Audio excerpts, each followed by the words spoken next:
primeros minutos del programa tenemos a Alejandro Castro Sánchez, economista, y un poco para revisar las cumbres que se están desarrollando, que se van a desarrollar, la de emergentes y la cumbre trilateral de Estados Unidos, Japón y Corea del Sur contra China, básicamente.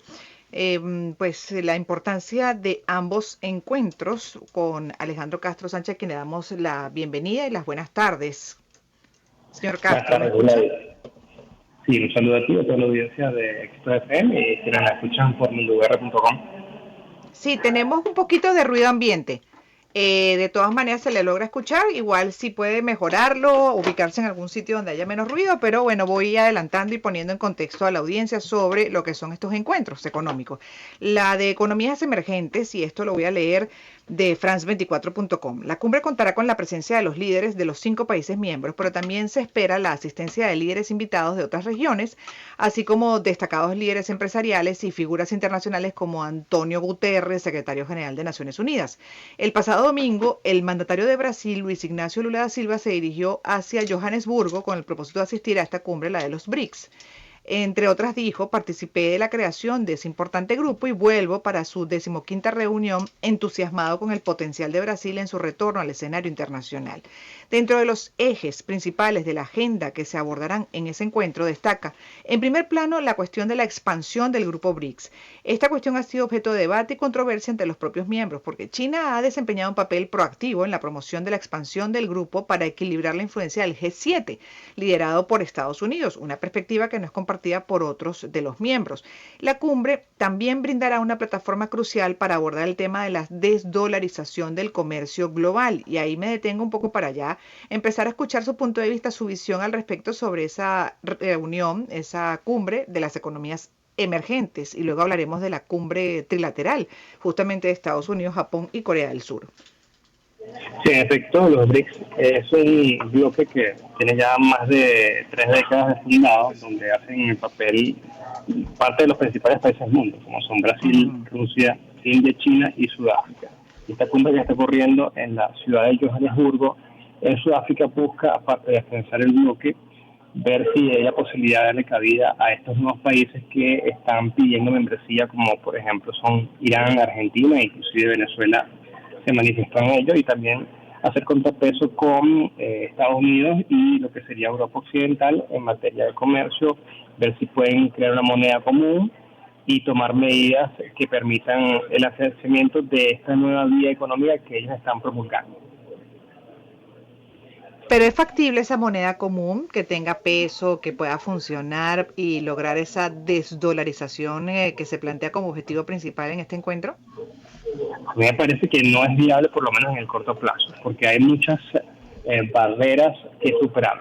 Por ejemplo, en el caso del euro, que es parte de la Unión Europea, tiene esta moneda común, ha tenido grandes retos y no ha sido fácil para los países que la integran poder mantenerse en ella. Hay muchas disparidades, como por ejemplo el caso de Grecia en lo que es el uso del euro, que se le ha complicado mucho por temas de endeudamiento que tiene tanto lo que sería Grecia, como por ejemplo le pasa también a Italia u otros países, además los países PICS, por un lado, y también que lo ideal es que los países que integran una moneda común tengan economías similares, y cosa que no ocurre en los BRICS. Estamos hablando de que, por ejemplo, China es un monstruo que tiene un tamaño de economía de 16 trillones de dólares versus Sudáfrica, que apenas tiene medio trillón de dólares. O sea, hay muchas Uh-huh. disparidades entre los países que integran este bloque, por un lado, y también tiene otro gran desafío, que cerca del 80% del comercio mundial se hace en dólares y cerca del 60% de las reservas internacionales que tienen todos los países del mundo están en dólares. Y poder echar para atrás eso llevaría, en el mejor de los casos, décadas, y es un gran reto por venir que quiere tomar China para que eso ocurra, que es la principal promotora, principal propulsora, perdón, de que se desdolarice y que se cree esta moneda común, principalmente entre los países BRICS. Claro, es la promotora y básicamente eso para generar el contrapeso, ¿no? De lo que es la economía, bueno, impulsada desde Occidente, el dólar como moneda principal. Y ahí también pregunto, esa otra cumbre, por ejemplo, que se contempla entre 3 países que básicamente busca más bien fortalecerse ante ese monstruo asiático que es China, ¿no? El caso de Estados Unidos, Japón y Corea del Sur, la cumbre trilateral las expectativas que se tienen sobre ella, ¿cuáles son? Bueno, la preocupación principal por la cual estos tres países se están reuniendo en Estados Unidos es la amenaza de China en el mar meridional de este país, que lo Mm, conversamos justamente en la entrevista pasada que tuvimos semanas atrás justamente contigo, que era esta amenaza de que Taiwán fuera invadida por China, ¿no? Y ujú. esta cumbre trilateral justamente busca abordar esos temas, aparte de las amenazas económicas y comerciales que podría implicar un conflicto bélico de parte de China a Taiwán y todo lo que tendría de impacto global. Entonces, ellos están buscando hacer contrapeso económico justamente y tener una mayor influencia en el sureste asiático para poder tener un mayor control y que no solamente ni Corea del Sur ni Japón se vean perjudicadas, sino que también ver cómo pueden proteger a Taiwán sobre las amenazas actuales que tiene China para el comercio mundial y para toda la economía en su conjunto. Claro, pero Washington y los aliados están intensificando su guerra económica contra China. Y ahí me gustaría también revisar con usted como economista, bueno, los resultados, porque además entiendo que ha habido sobresaltos importantes para la economía china y uno la percibe como más bien muy poderosa, presente prácticamente en el planeta entero a través de diferentes productos que a veces por sus precios yo digo, bueno, cómo, de qué manera está amenazando el resto del comercio internacional y cómo lo va a dejar, digamos, en qué posición va a dejar el comercio internacional esa producción que desde China sale. Realmente es un reto para los Estados Unidos, Corea del Sur, Japón o cualquier país del mundo poder hacer contrapeso con sanciones a China.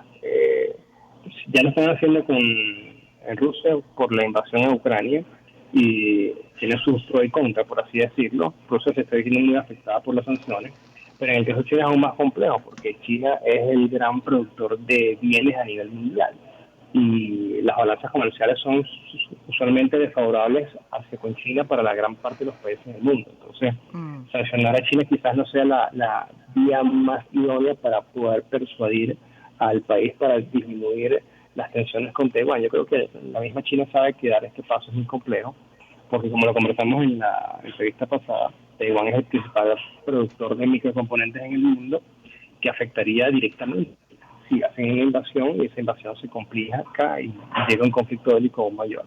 Tiene un Mm. impacto negativo en materia económica, no solamente para Taiwán, sino para China y para todo el mundo. También tiene un impacto negativo a nivel comercial y realmente por eso es que quizás no han tomado esa decisión final de hacerlo. No obstante, los países occidentales están tomando precauciones y ver cómo pueden apoyar a su aliado Taiwán en caso de una eventual situación de este estilo.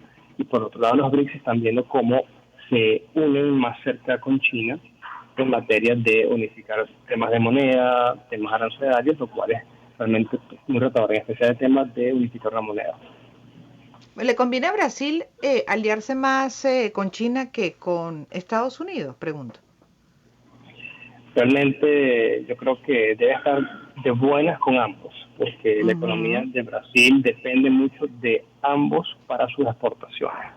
Brasil, como saben, exporta principalmente lo que es soya, petróleo y manufacturas. Tanto lo hace a China como lo hace a los Estados Unidos. Entonces, realmente dejar el real brasileño por una moneda común a mí me parece que es un gran riesgo. Pero yo no creo que sea la vía más idónea para Brasil y puede generarle mucho más riesgo a su economía en materia comercial. Yo creo que al final tener una moneda y que se haga un uso responsable de la misma es mayor ventaja que aliarse una moneda que aún no sabe si existe, no sabe cómo va a ser el funcionamiento y que tiene grandes disparidades entre los países que la van a combinar o a integrar hipotéticamente hablando, que ya hemos visto el caso de Europa con el euro y que ha tenido ganadores y perdedores. Ahora, viendo el planeta, digamos, como una especie como de polarización económica, o sea, como dos bloques, ¿no? El bloque occidente y estas alianzas también, estas reuniones, por ejemplo, encuentros para debilitar a China, como el recién ocurrido en Camp Davis entre el presidente de Estados Unidos, el primer ministro de Japón y el presidente de Corea del Sur, por el tema de la guerra, pero también por esa fuerza que tiene China, obviamente, económica en el planeta. Pero por otro lado, entonces, esta reunión de los BRICS, donde vemos que se incluyen y se amplía además esa alianza con Arabia Saudita, con Turquía, con Egipto, mencionaba usted Argentina, también se ha mencionado Venezuela, Brasil además se está reuniendo con mucho entusiasmo, entonces al final uno siente que está como en el medio. ¿En el medio de qué? Le pregunto a usted, ¿qué reflexión hace al respecto? ¿Y dónde podemos quedar nosotros parados en medio de esta historia de confrontaciones, de búsqueda de debilitamiento de un lado y del otro, que al final, bueno, pueden incidir en la economía individual, en la economía de cada país? Lo que pasa es que formalmente el mundo ha entrado, por así decirlo, en una nueva guerra fría desde el año pasado con la invasión de Rusia a Ucrania, por un lado. Mm, Y segundo, que China tiene muy claro su proyecto como país a través de Xi Jinping, el actual primer ministro de China, con su nueva ruta de la seda. Y el proyecto 2050, donde buscan para este momento, pues no solamente ser la hegemonía global, sino ser la hegemonía desde el punto de vista financiero y también desde el punto de vista comercial.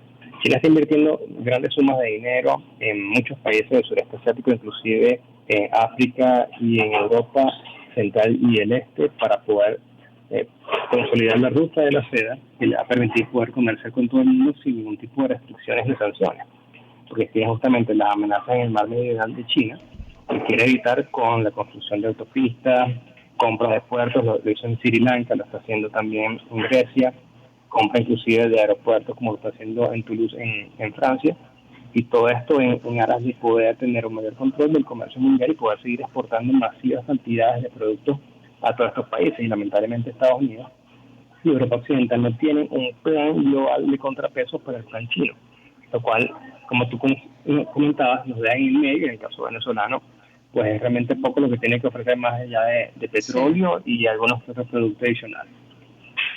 Bueno, y la oportunidad de seguir moviéndose, ¿no? Porque con las sanciones de Estados Unidos, por otro lado, en ese otro bloque está bastante limitado. Es así, lamentablemente, mientras las sanciones a la industria petrolera continúen, le ponen una camisa de fuerza parcialmente a Venezuela para poder exportar a ciertos países del mundo y que le complica un poco la recuperación de la industria petrolera a la nación, por un lado. Y realmente es poco lo que Venezuela puede ofrecer en materia comercial, tanto al bloque BRICS o a China, como si lo quieres ver a los Estados Unidos. Quizás unas Mm, grandes oportunidades vienen ahorita con el sector gasífero, que está exento de las sanciones de la OPEC.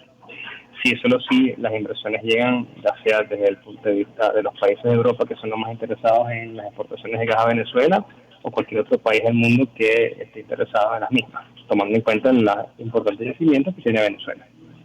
Bueno, esto hay que seguirlo de cerca con especialistas como usted. Alejandro Castro Sánchez es economista. Hoy revisando las expectativas de las dos cumbres, la que se desarrolló el fin de semana, la trilateral de Estados Unidos, Japón y Corea del Sur, y la que se desarrolla de las economías emergentes, de los BRICS, que va sumando países. De hecho, uno de los países de la región que apuesta a esos BRICS, a ese encuentro, digamos, a ese grupo, es Brasil, el gigante de Latinoamérica, del sur del continente. Y bueno, hay que ver, hay que hacer siempre un seguimiento, porque al final vaya que la economía determina la calidad de vida, y en este caso estamos hablando de geopolítica, bueno, estamos hablando de economía mundial, de bloques, de competencias, de confrontaciones, y uno siente en el medio que no sabe ni dónde va a quedar parado, como le decía hace unos minutos.